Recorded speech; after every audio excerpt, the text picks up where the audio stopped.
So I'm going to talk to you about what the future could be for education, especially with the kind of current really big disruptor, AI. So I just want to start off really importantly by saying I'm not an anti-AI person. I use it quite a bit. If you want to hear more about how I use it, you can come on Friday at 4:30 and come to my workshop about how I've been using a Gen AI program to give feedback on reflective writing for my students on my course.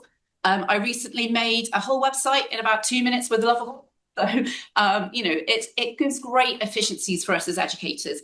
And it can also have great potential for helping our students. We know that students really like the value of kind of instant dialogue. It can give them that. Not necessarily a good thing always. I think there's a lot of power in them sitting with not knowing something and actually figuring it out. And I think there's a lot of power as well in them asking someone a question, someone like me, and me saying, I don't know, but I do know how I would try and find out, and let's kind of go through that process together. So actually just getting an answer straight away sometimes is great, maybe not always the best for learning. It can also, lots of people are saying about kind of potentials for personalised learning and inclusivity, but as we kind of go on, I might question those a little bit.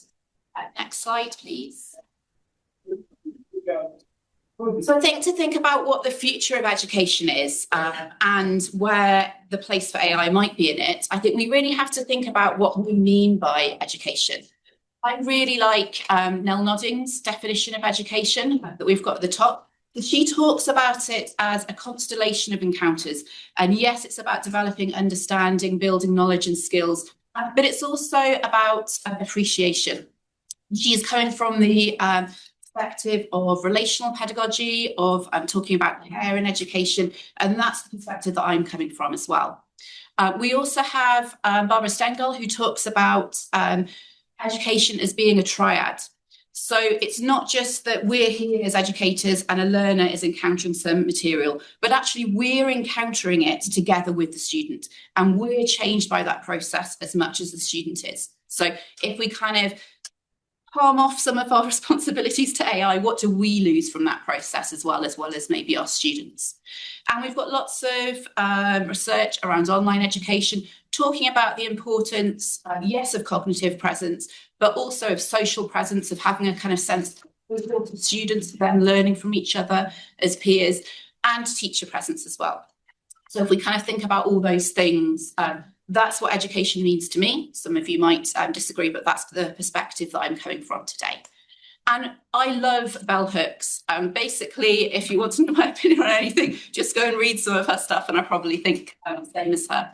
And one of her works that I like the most, Teaching to Transgress, she talks about the real importance of, if we're going to set our students up for a condition where learning can happen, we really need to teach in a manner that respects and cares for the souls of our students. So I think that's, again, a good starting point to think about education. Next slide.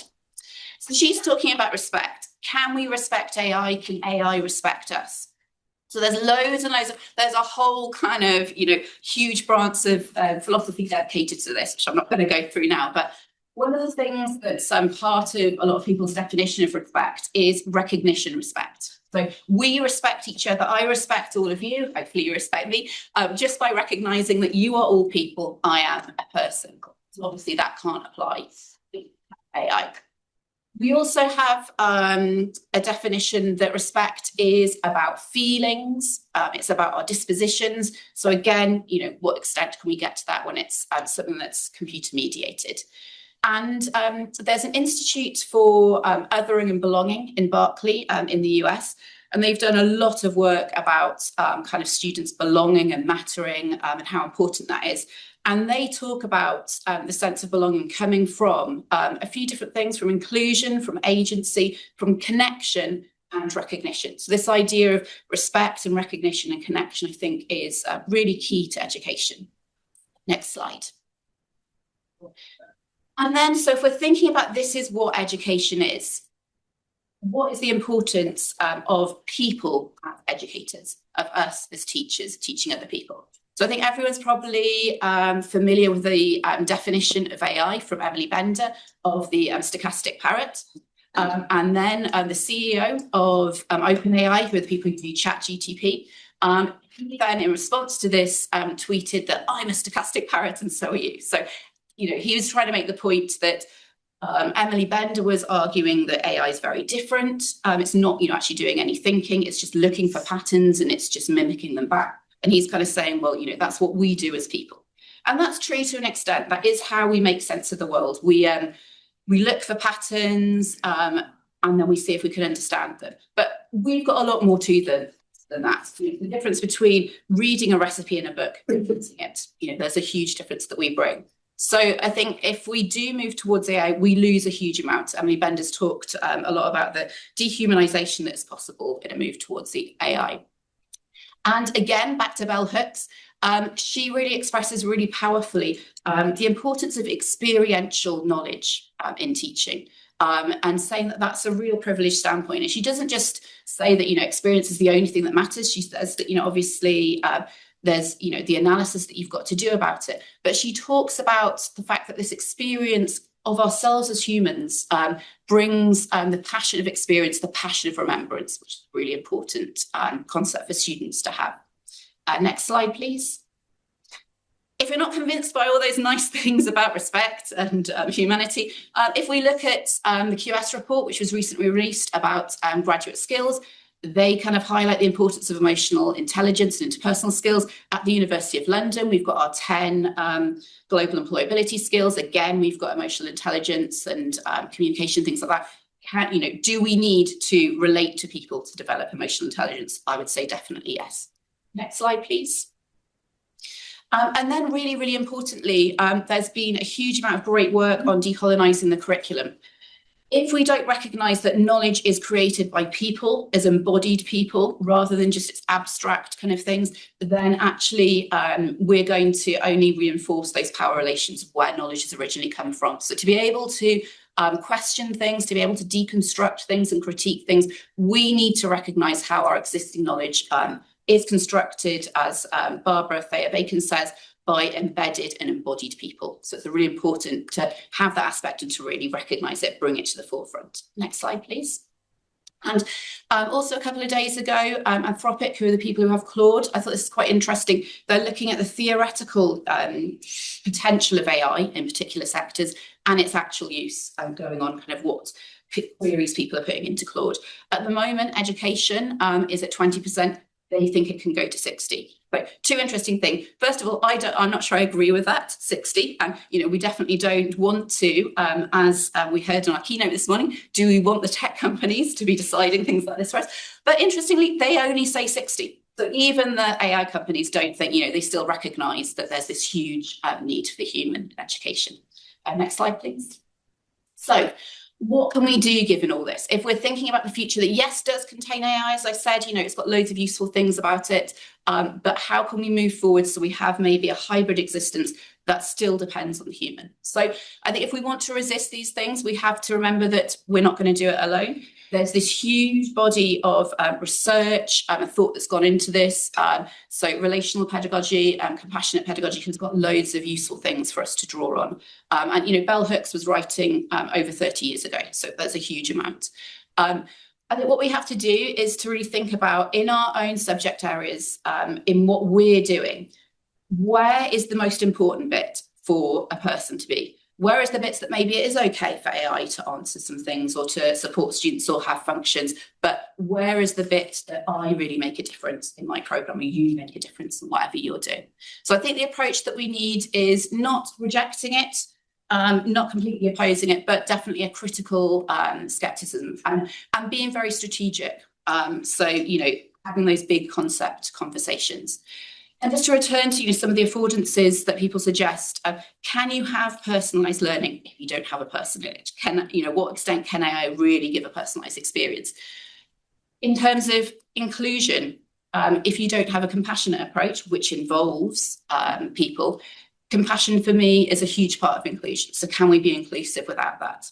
And when we're kind of given sometimes AI, it's kind of like, oh, well, we could bring it in. We know that there's problems with it. It's not perfect. But, if we didn't have the AI thing, we wouldn't have anything. So it's better for our students to have this that isn't quite perfect. Can we do a bit better than that? Can we kind of say that actually sometimes there's, minimum acceptable standards? I don't think it's okay for us to do something where this person isn't present. And really importantly, when we think about the other side of AI and how our students are using it, how can we get them to see the importance of the person and centering that? One more slide, please. So I'd just like you to leave you with the thoughts of the poet William Carlos Williams, who I think speaks really powerfully to the less tangible things, the things that might be missed out. And I think this is kind of quite comparable to looking at AI and so he says, "It is difficult to get the news from poems, yet men die miserably every day for lack of what is found there." Thank you.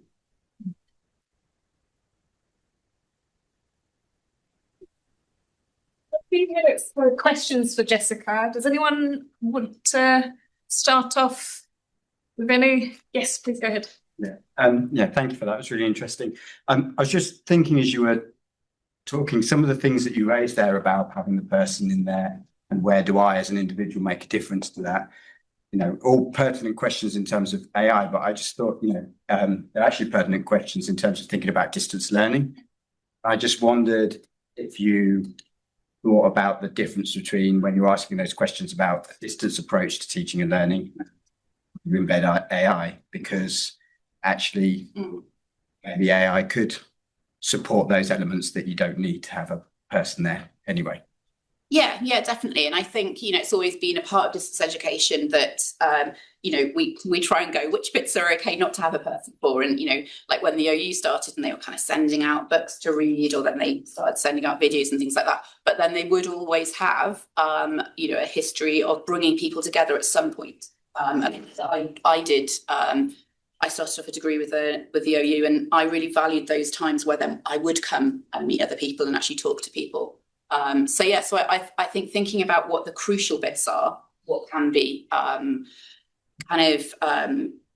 what is fine for AI, what is fine to read from a book, because it's the same thing as in the keynote talking about the printing press. That was a big revolution, because instead of someone reading the information to you and having that person directly there, you would then have the book and you can go off and read it yourself. But what do you lose? So, it's not saying that you can't, there's no learning that happens when a person isn't there, but there are important parts of learning, whatever you're learning, that I think do need the presence of the person.